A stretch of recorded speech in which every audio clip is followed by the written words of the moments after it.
како што ти рече на почетокот, ти си избран од граѓаните за да ги застапуваш интересите, да наоѓаш решение и така натаму. Сега граѓаните реално може да гледаат на телевизија, може да читаат во новини, тоа е се во ред.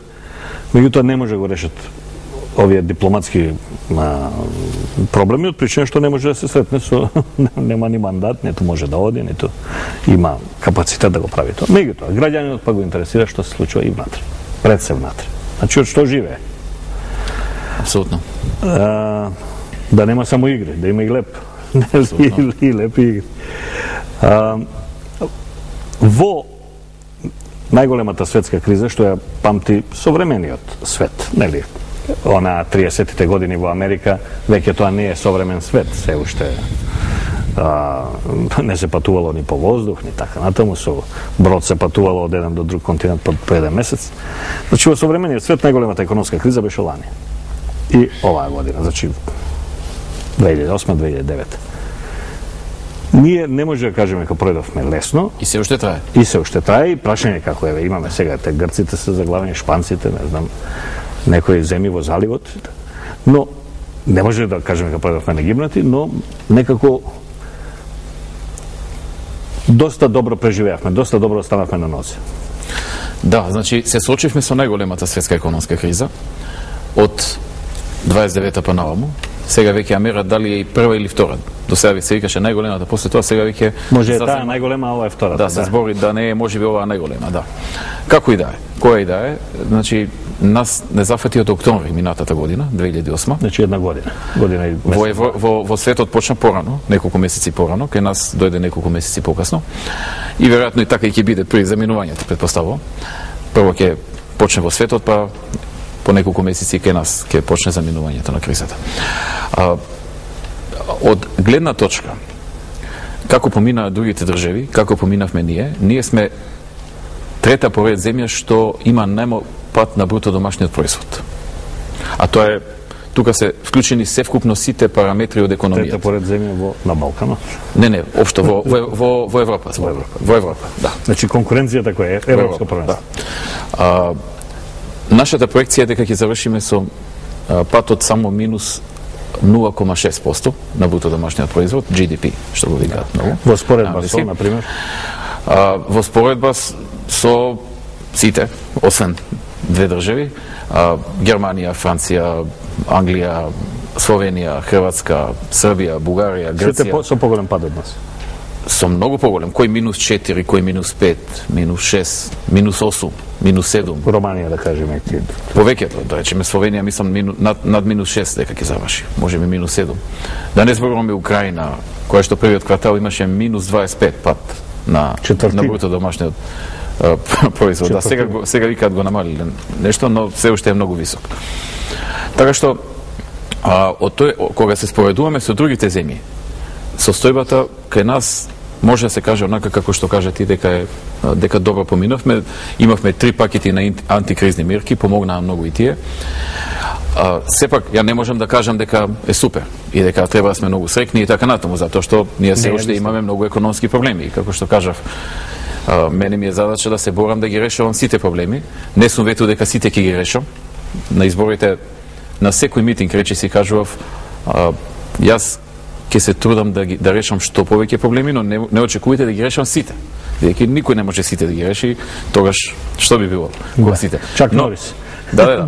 Но првата задача ми е да ги исполнам ветувањата во програмата, дадени пред граѓаните, а ветувањата се проблеми. Значи тоа е проблем и ќе се реши и често пати на ваков и ваков начин. Тоа ми се првите што морам да ги решам, бидејќи сум излегол, сум ги дал како ветување. Покрај тоа се трудам да решам и проблеми кои што не биле во програмата, не можеле да се предвидат, да речеме оваа криза не беше предвидена во програмата. Кога беа изборите во мај 2008 година, ние се уште немавме никаква криза и никој не претпоставуваше што ќе се случи. Ние прогнозиравме дека 2009 ќе имаме далеку поголем економски раст, меѓутоа дојде кризата и работите тргнаа во една друга насока. Сега се бориме да имаме што помал пат, а не што поголем раст. Такво е времето. Цела Европа, цел свет, тоа му се случува. Така што од тој аспект антикризните мерки дадоа резултат. Имавме 3 групи, намаливме даноци, царини, инфраструктурни проекти, уфрливме повеќе други работи, земавме кредити од надвор за мали и средни предпријатија кои што почнаа да се ефектуираат. Практично тоа беше најголемата кредитна линија во историјата на државата што е земена за мали и средни предпријатија под исклучително поволни услови за еден ваков период. Па и општо земено. 6% камата е нешто што и во нормални услови е добра камата во Македонија. Така што тоа помогна. Тоа помогна колку толку фирмите да обстојат. Ги намаливме царините за многу репроматеријали, данокот на добивка го ставивме да биде 0% за сите фирми кои што нема да го распределат профитот, а повеќето гледам не го распределуваат, така што се откажавме од огромно парче пари од буџетот за да го направиме тоа, за да ги оставиме парите да останат во фирмите, да ги реинвестираат и да ја пребродат кризата. Така што поминавме исклучително тежок период. Сите оние реформи што ги направивме на банките во изминатиот период вродија со плод и банкарскиот сектор остана без крупни удари. Имаше проблеми во однос, се намали ликвидноста, се намалија кредитите на банките. Ниједна банка не пропадна, ниједна банка не пропадна и во повеќето земји пропаднаа банки. Десетици, не една, две. Да. Па мора државите да интервенираат, да ги откупат. Некои ги затворија, некои ги национализираа. Во секој случај, кај нас се покаже дека реформите што претходно ги правевме создадоа еден здрав банкарски сектор.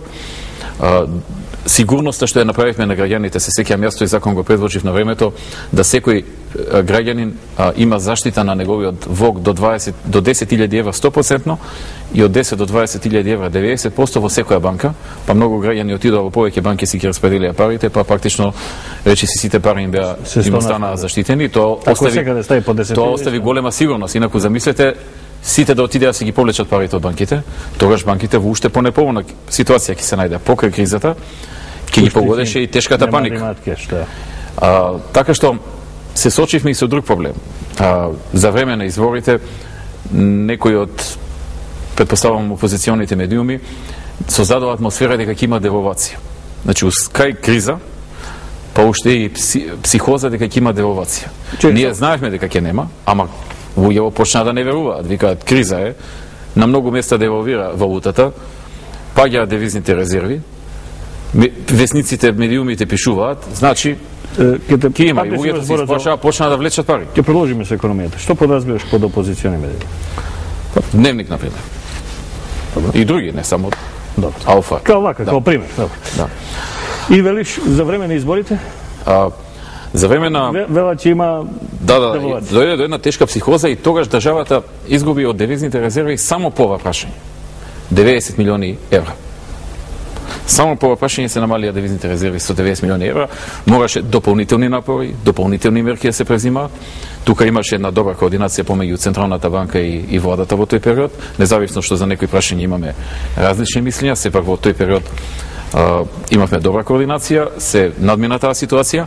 Подоцна отидовме и со евроврзницата, психолошки се смири состојбата, се докажа дека тоа што го ветувавме, дека нема да има девалвација, нема да има девалвација. Значи нема тука лажење, нема финти како во минатото 97 година.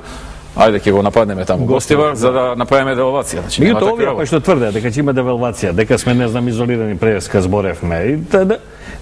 Ниту еднаш после тоа не мора да се извини. Меѓутоа да рече добро бев грешка, погрешна ми беше проценката. Такво нешто не доживуваме. Ние сметавме дека ќе има девалвација, нема девалвација. Тоа никој не се Не, ако ги извадиме надписите во медиуми, насловните страни, значи јас се сеќам дневник одеше со насловни страни за девалвација. Така што тоа вака штети на граѓаните им направи. Луѓето чекаа редици едно време да се ги извадат.